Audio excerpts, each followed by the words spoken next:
So yun na mga kaibigan, finally nandito na sa harapan natin yung Giorno ni Honda. Pinakaabangan at lahat yata gusto na magkameron nito. So check natin to kaibigan. Sawa ka na bang mag-commute at makipagsiksikan sa ibang pasahero? Pwes, magmotor ka na kaibigan. Hustle no more kapag nakamotor.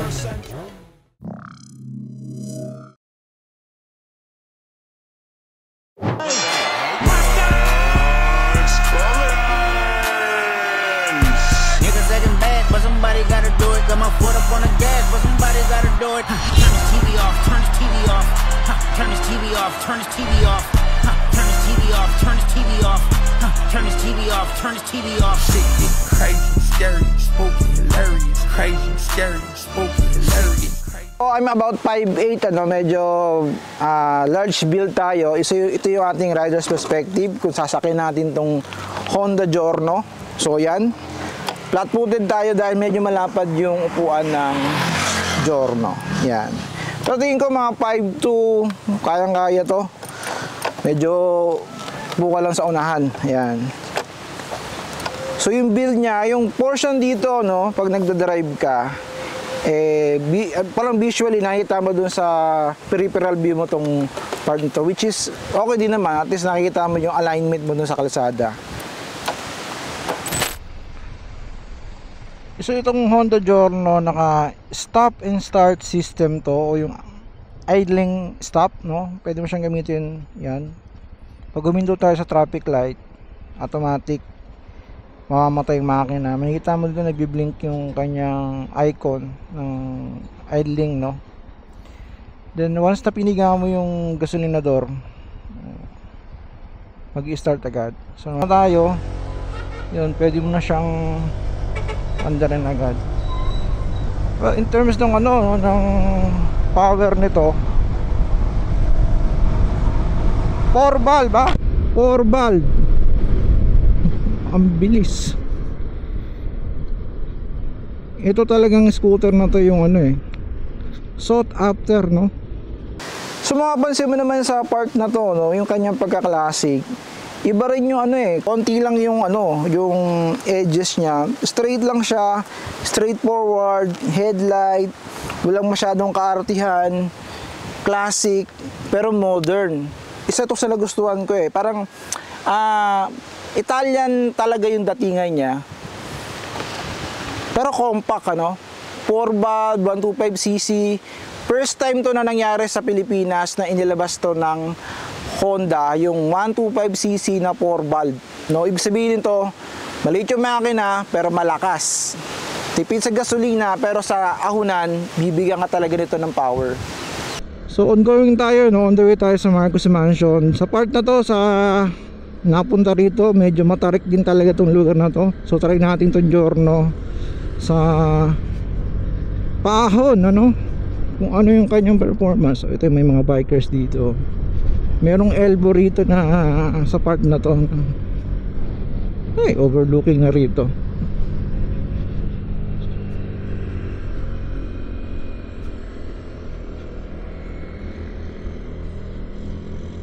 So far naman, hindi mo nakaramdam ng ng hirap yung makina. At is na at is, ika nga.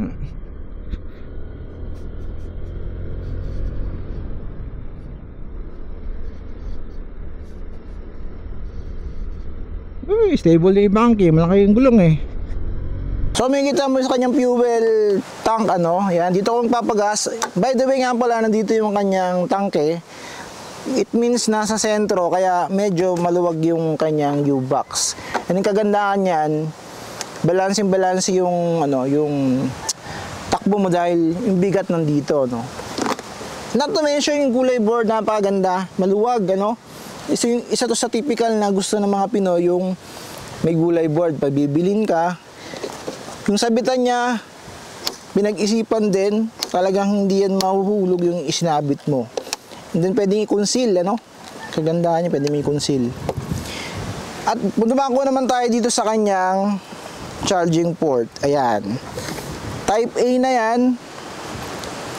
Hindi ka na problema bumili ng adapter. And then yung Meron siyang dedicated na lagayan ng cellphone, which is nandun na talaga yan, no? Hindi yung gagalaw, no? Meron ng portion dyan na dinesign talaga na pang cellphone talaga. Yan. And tingin ko rin to, weatherproof din siya, no? Kasi dinesign siya ng hindi siya mababasa sa loob talaga pagkakagawa ni Honda dito. So ito nga, pag di ka sanay ng may stop and start system or SSS, talagang wala kang makaramdaman na vibration kasi nga nakapatay yung makina. So ayan, siguro sanayan lang din para magamay mo tong ganitong klaseng unit ng Honda na merong idling stop na tinatawag. So once na nag-green na yan, keep that in mind na kapag nagbiblink to, isang piga lang, sunog. Yan. So yun, pipihitin mo lang.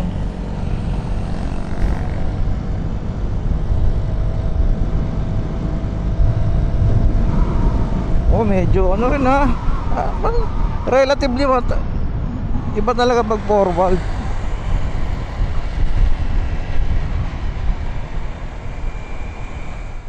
So mapapansin mo din yung kanyang upuan, one tone lang to, no? Pero tingin mo naman, based dun sa texture niya,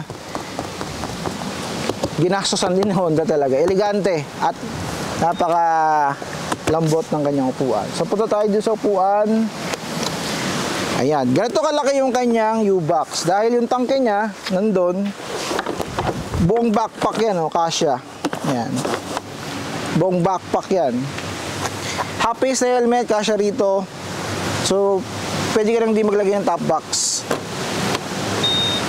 No, actually hindi ako scooter user talaga, ako'y kampante sa manual, lalo na sa mga long ride.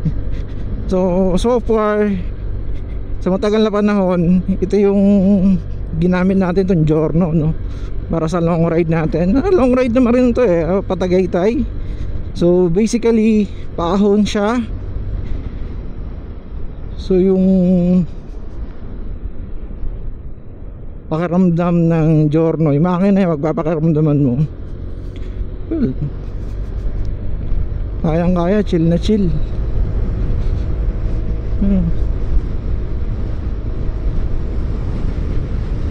Actually sobrang tahimik niya. Yung vibration napaka minimal.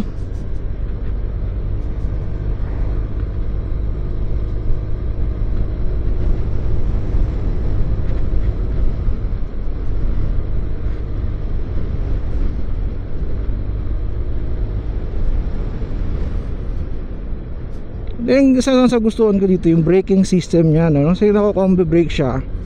Kung didiinan mo dito sa kaliwa, dun sa rear brake, so pag ginawa ko man ng konti yung sa may front brake niya, mararamdaman mo talaga na merong konting diin kasi nga combi brake siya. So in theory, 70-30, 70% yung stopping power dito sa rear, and then 30% dito sa may front. So yung iba kasi ayaw ng ayaw ng combi brake kasi sabi nila pinapangunahan, pero tingin ko naman hindi naman. Baga 30% or 20% lang naman yung niya, yung binibigay niyang brake dito. Nasa pa rin, option mo pa rin kung talagang gagamitin mo yung unahan pero ramdam mo yung combi brake niya. So nandito tayo sa may Kasili na ba to?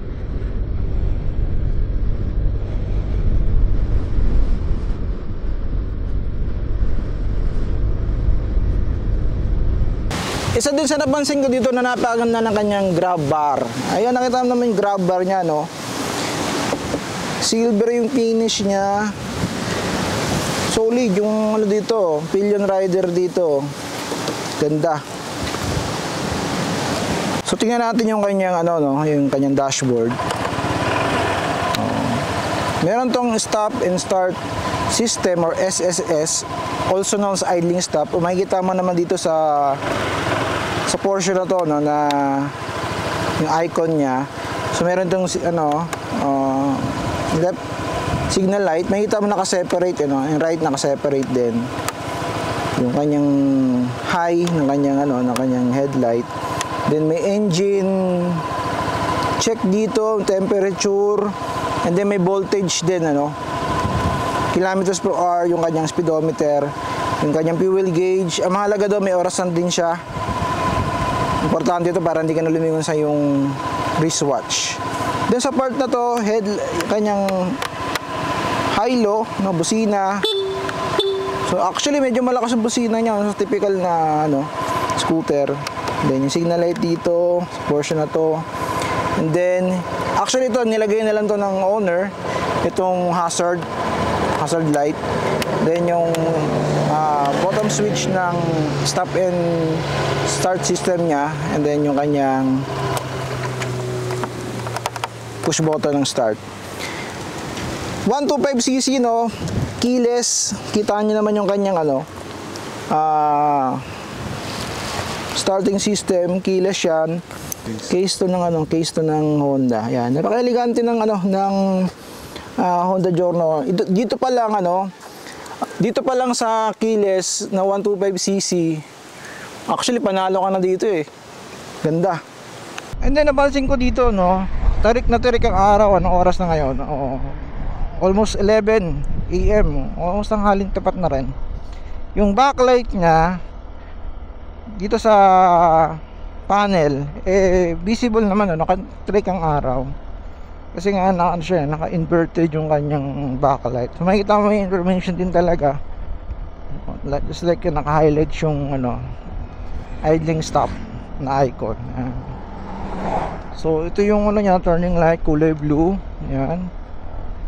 High, kulay blue yung kulay green pala, kulay green yung signal light. Idling stop, kulay green. Tapos yung high, kulay blue. So fuel indicator, yan, visible naman. Mahalaga na yung oras, may oras kang tinitingnan dito. Kilometer per hour sa speedometer. Merong voltage dito na indicator,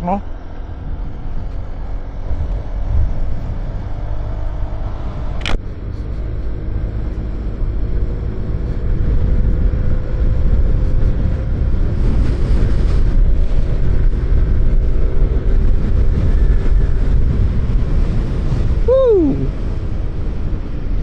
Iwan talaga dito. Lakas ng makina eh.